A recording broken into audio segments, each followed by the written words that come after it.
Salve, salve, nação rubro-negra, muito bom dia, sejam todos muito bem-vindos ao canal Marquinhos Fla Assunção. Nós estamos chegando na manhã dessa segunda-feira para trazer as últimas informações e as principais notícias do rubro-negro mais querido do Brasil e do mundo, o Clube de Regatas do Flamengo. Inicialmente eu pediria a você que não é inscrito no canal, que você se inscrevesse, que você ativasse o sininho das notificações, que deixasse o like e também compartilhasse os conteúdos nas suas redes sociais para que mais pessoas possam se juntar aqui conosco. Então, dito isso, vamos às notícias do Mengão. Depois do empate com sabor amargo de derrota diante do Corinthians no último sábado, todos os resultados que diretamente influenciariam na disputa do título ou na disputa de uma vaga na fase de grupo da Libertadores foram favoráveis, exceto o resultado do líder da competição, o Botafogo, que venceu e aumentou sua vantagem sobre todos os seus concorrentes que perderam pontos, se não vejamos, né? O Flamengo e Bragantino não venceram, empataram e conseguiram somar um pontinho, perdendo assim só 2 pontos em relação ao líder Botafogo. Palmeiras, Grêmio e Atlético Mineiro perderam, perdendo 3 pontos em relação ao líder que venceu.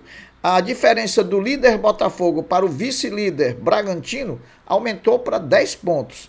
E a diferença do líder para o terceiro, que é o Grêmio, para o quarto, que é o Palmeiras, e para o quinto, que é o Flamengo, todos com a mesma pontuação, ou seja, 44 pontos, aumentou agora para 11 pontos. Então a diferença do Botafogo para o Bragantino, que é o segundo, é 10 pontos, e do Botafogo para Palmeiras, Flamengo e Grêmio, que são os terceiro, quarto e quinto colocados, é também de 11 pontos. Agora teremos a parada do Brasileirão por conta da data FIFA. Serão 10 dias para que os clubes se reciclem, se recondicionem e voltem para cumprir os 12 jogos que restam. Estão em disputas ainda 36 pontos no Campeonato Brasileiro. O Flamengo, depois do amargo empate diante do Corinthians, deu 2 dias de folga ao elenco rubro-negro. Ontem, domingo, e hoje, segunda, devendo se reapresentar na terça-feira, ainda por decidir se será na parte da manhã ou da tarde, dependendo da cronologia de apresentação do novo treinador. Num primeiro momento, todos os treinos estão marcados de terça até sábado, pela parte da manhã, às 9 horas. E no domingo próximo, outra folga será dada ao elenco rubro-negro. A novela acabou, meus amigos, a novela acabou. O Flamengo chegou a um acerto com o técnico Tite ontem, no domingo, e o gaúcho de 62 anos será oficializado como novo treinador do clube hoje, segunda-feira. O domingo foi de intensas negociações. Marcos Braz, vice-presidente de futebol do Flamengo, e Gilmar Veloz, representante do treinador, tiveram longa reunião para superar os últimos entraves financeiros que ainda existiam. O contrato será válido até 31/12 de 2024, apesar de Tite desejar um período maior do que o de 1 ano e 2 meses, mas foi convencido de que o presidente Rodolfo Landim, com mandato a vencer no final do ano que vem, não poderia oferecer algo maior do que até então estava sendo oferecido. Havia também uma distância financeira entre o que o treinador, em que queria o treinador e o que o clube lhe oferecia, assim como os valores também referentes aos gatilhos por premiação, todos contornados, todos superados na reunião de ontem. O Flamengo pretende, ao final da temporada, liberar espaço na folha de pagamento, dispensando os jogadores em fim de contrato. Nomes como de Rodrigo Caio e Felipe Luiz estão praticamente descartados, mesmo os dois tendo boa relação com o novo treinador. Outros atletas que não tiveram o desempenho esperado podem sair também, independente da opção também do treinador. São os casos do goleiro Santos, do zagueiro Davi Luiz e do lateral direito Varela. O Flamengo, após a data FIFA, volta a jogar pelo Campeonato Brasileiro, enfrentando o Cruzeiro em Belo Horizonte no dia 19, já sob o comando do novo treinador Adenor Bach, o Tite. Para este jogo, o Flamengo não terá o zagueiro Léo Pereira, suspenso pelo terceiro cartão amarelo tomado no jogo de sábado contra o Corinthians.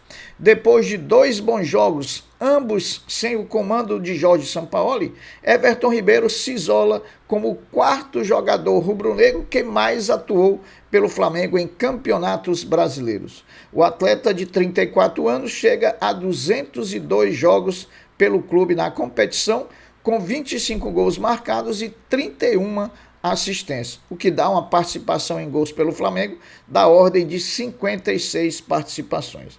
Fim de semana histórico, meus amigos, para a ginástica brasileira e também para a ginástica rubro-negra. Depois de Rebeca Andrade ser campeã mundial individual nos saltos, ela própria, junto com a outra ginasta rubro-negra Flavinha Saraiva, garantiram prata e bronze, subindo ao polo pela categoria solo. Mas, meus amigos, há ainda muita gente, inclusive televisões e programas esportivos, além de alguns jornalistas, que tentam dissociar as ginásticas campeãs e vice-campeãs mundiais como sendo atletas do Flamengo, com total injustiça a talvez o único clube que apoia, patrocina, dá estrutura e paga salários a uma categoria que não tem muito apoio no Brasil. Lembrando que o Mengão é um fomentador dos esportes olímpicos. Afinal de contas, o Flamengo não só está na ginástica, como está no remo, como está no basquete, como está no vôlei, como está no judô, como está na canoagem e etc. A coisa mais linda que a gente vê é adentrar a Gávea durante a semana e ver o basquete treinando, ver a ginástica olímpica treinando, ver o judô treinando, ver o remo treinando, enfim, ver o basquete treinando. Então, não desmereçam um grande trabalho que o Flamengo faz, quase que único no Brasil, de fomentar os Jogos Olímpicos. O Flamengo Futebol Feminino jogou e venceu nesse domingo o Fluminense por 2-1, jogando nas Laranjeiras, alcançando assim a 3ª vitória na 3ª partida do Campeonato Carioca da categoria. O time é líder da competição. Reinier, cria da base rubro-negro, estreou no campeonato italiano, jogando pelo Frosinone da Itália ontem, domingo, e na sua estreia, na sua primeira atuação, o cria do Ninho balançou as redes adversárias. O tento marcado pelo cria rubro-negro, Reinier, foi o primeiro na vitória do time do Frosinone por 2-1. Depois da finalização da negociação do novo treinador Tite, o Flamengo lançará o foco nas renovações, principalmente de Bruno Henrique e Everton Ribeiro. Gabigol ficará para 2024.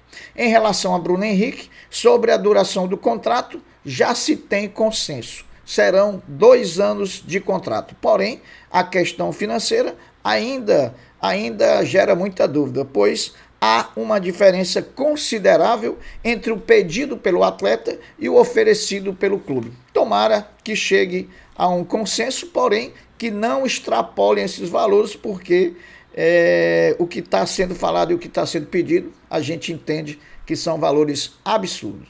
O Flamengo Basquete, orgulho da nação, sagrou-se campeão do Campeonato Carioca de Basquete 2023 no último sábado, ao vencer o Municipal por 115-58 no ginásio da Gávea. Foi o 49º título carioca vencido pelo Flamengo, o 18º de forma consecutiva. Eita, Mengão! O novo treinador do Flamengo, Adenor Bach, o Tite, chega ao Flamengo com 3 auxiliares e 1 preparador físico. São eles os auxiliares Matheus Bach, que é filho do Tite, César Sampaio e Kleber Xavier. O preparador físico é Fábio Maceradian, que já foi preparador físico do Flamengo nos anos de 2003, portanto, há 20 anos atrás. Para terminar, Arrascaeta já se apresentou ontem, domingo, à seleção uruguaia de futebol para os jogos das eliminatórias da Copa do Mundo contra a Colômbia e contra o Brasil. Assim também se apresentou a seleção chilena Eric Pulgar, que também vai disputar jogos eliminatórios pela seleção chilena nessa data FIFA. Bom, meus amigos, as notícias são essas, eu vou ficando por aqui, deixando um até breve, um até logo, dizendo fiquem todos com Deus, porque eu sempre estou com ele. Saudações rubro-negras. Fui!